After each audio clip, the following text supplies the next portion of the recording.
Bonjour. Dans ma région, il peut faire très froid. Les routes se glacent en un instant. Avez-vous déjà marché sur un trottoir transformé en patinoire? Au-delà de ces événements spectaculaires, mais relativement rares, il y a des glissades possibles un peu partout. Et là non plus, ce n'est pas drôle, sauf pour le spectateur un peu sadique. L'obstacle est alors le bienvenu. On s'y agrippe comme à un sauveur. Sans tomber dans la paranoïa, il est prudent de regarder sur quel terrain on se trouve lorsque tout baigne dans l'huile, que rien ne nous arrête, tout se plie à nos désirs, il n'y a aucune résistance.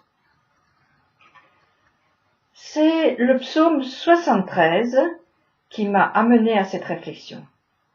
Il traite une nouvelle fois de cette question lancinante: pourquoi le méchant réussit et pourquoi le bon est accablé?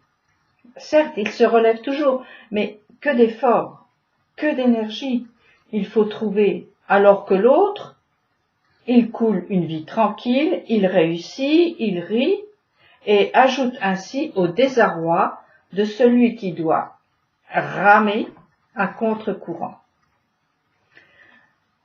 Je lis dans le psaume. Je me mis donc à réfléchir pour comprendre la chose. Ce fut une tâche pénible à mes yeux, jusqu'à ce que, pénétrant dans le sanctuaire de Dieu, je me fusse rendu compte de leur fin. Oui, tu les as mis sur un chemin glissant, tu les précipites dans la ruine. Cela ressemble étrangement au texte du prophète Agé qui dit: « Le temps est-il venu pour vous d'habiter vos maisons lambrissées, alors que ce temple est en ruine? Or maintenant, ainsi parle l'Éternel Sébaoth, appliquez votre attention à votre manière d'agir. Vous avez semé beaucoup pour récolter peu, vous mangez sans être rassasié, vous buvez sans avoir tout votre soûl, vous mettez des vêtements, mais ils ne vous donnent pas de chaleur, et celui qui se loue pour un salaire gagne le salaire pour une bourse trouée. Ainsi parle l'Éternel Sébaoth, appliquez votre attention à votre manière d'agir. » Oui, ça roule, ça va vite, rien ne freine, mais un jour, on se retrouve les fesses par terre, avec des bleus et des os brisés. C'est-à-dire, la vie est vide, pleine de réussite, mais vide de sens. Sur ce chemin, le jour où un obstacle arrête la course, c'est la meilleure chose qui puisse arriver, une véritable bénédiction. L'obstacle dit: « Arrête, tais-toi et sache que je suis Dieu. » Sache contre qui tu te cognes, rien de moins que celui qui ne veut pas la mort de celui qui rate le but. Celui ou celle qui, réellement, marche sur terre, c'est-à-dire là où il doit être présent. Là, il rencontre forcément des obstacles. Seul celui qui marche sur les nuages ne sera pas atteint. Dans le psaume 115, nous lisons: « Les cieux, oui, les cieux sont à l'Éternel, mais la terre, il l'a octroyée au Fils de l'homme. » Loin de moi l'idée de faire l'apologie de la souffrance. Mais ce n'est pas toujours vrai que la souffrance est le signe d'une attention particulière de Dieu, ou un moyen de purification, et pire encore, la conséquence d'une faute. Ce sont là des raccourcis qui tuent le message. Le problème de la souffrance est un des phénomènes où il est sage de se taire. Nous n'avons jamais les informations qui nous permettraient de trancher, et personne ne comprend comment le maître du monde gère son monde, nous savons une seule chose, c'est qu'il le fait avec justice et compassion.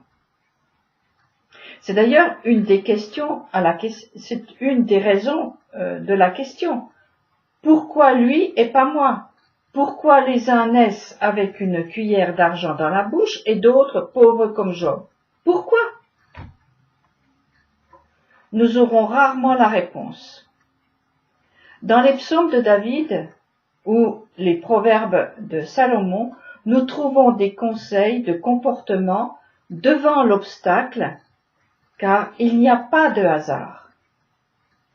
L'obstacle, le caillou sur la route, parle, il dit quelque chose, si on prend la peine d'écouter et non de maudire.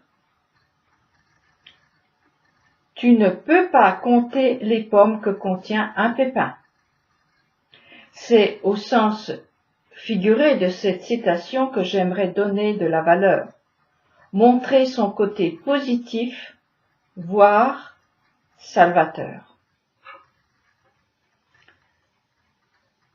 Pour celui qui ne compte pas sur sa sagesse, sur ses propres forces, le pépin, l'obstacle qui le freine, lui dit entre autres: attention, tu es sur une route glissante, freine, arrête, réfléchis.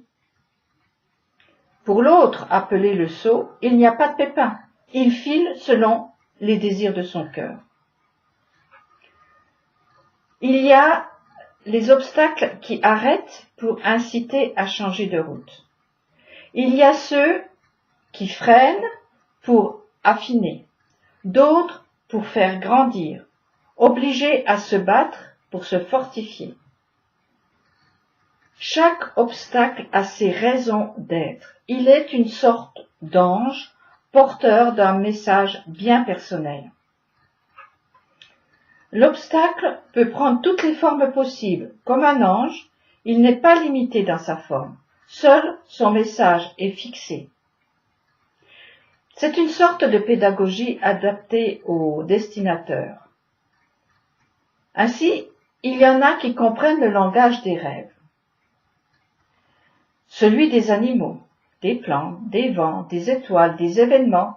Chacun reçoit le langage qu'il est capable de comprendre, mais c'est toujours un obstacle qui interpelle et stoppe, pour le plus grand bien de celui qui est visé.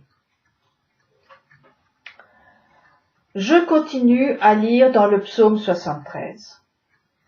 Ainsi, quand mon cœur s'aigrissait et que mes reins étaient transpercés, j'étais un sot, ne sachant rien. J'étais comme une brute à ton égard, mais désormais je resterai toujours avec toi. Tu as saisi ma main droite, tu me guideras par ton conseil et finalement tu me recueilleras avec honneur. Élargissons un peu le sens du mot obstacle. En hébreu, le mot obstacle a la même racine que déprimé, dépressif, bloqué, arrêté. Ces états sont des formes d'obstacles où tout n'est que tristesse. Ce sont des sièges. C'est comme une ville assiégée, bloquée, paralysée. Or, c'est précisément quand l'homme est dans une telle situation que la Torah utilise une métaphore pour nous dire de ne pas couper les arbres fruitiers, car l'homme est un arbre fruitier. Quel rapport, me direz-vous? Il y a un mot qui a la même racine que obstacle, c'est le mot lèpre. La lèpre, cette maladie de la peau, Myriam en a été frappée lorsqu'elle a mal parlé de son frère Moïse. À un moment, les Hébreux dans le désert ont considéré que Moïse était un obstacle à leur marche à cause de son comportement avec son épouse. Alors, au lieu d'écouter ce que Moïse obstacle avait à dire, ils ont mal dit entre eux et Myriam en tête. Parler mal de l'obstacle, qui peut être un envoyé de Dieu, pour arrêter une chute dans un précipice, ajoute au problème. Survient alors la dépression, une forme de lèpre de l'âme qui coupera les jambes de l'arbre fruitier qu'est l'homme. Ne maudis pas, ne maldis pas, réfléchis à ce qui t'arrive. Tu n'as pas vu le panneau au début de la route, chaussée glissante? Moïse a été envoyé vers le peuple qui s'installait sur la pente de la disparition en Égypte. Encore quelques dégringolades et puis ils auraient tous disparu. Moïse est arrivé et a stoppé cette chute.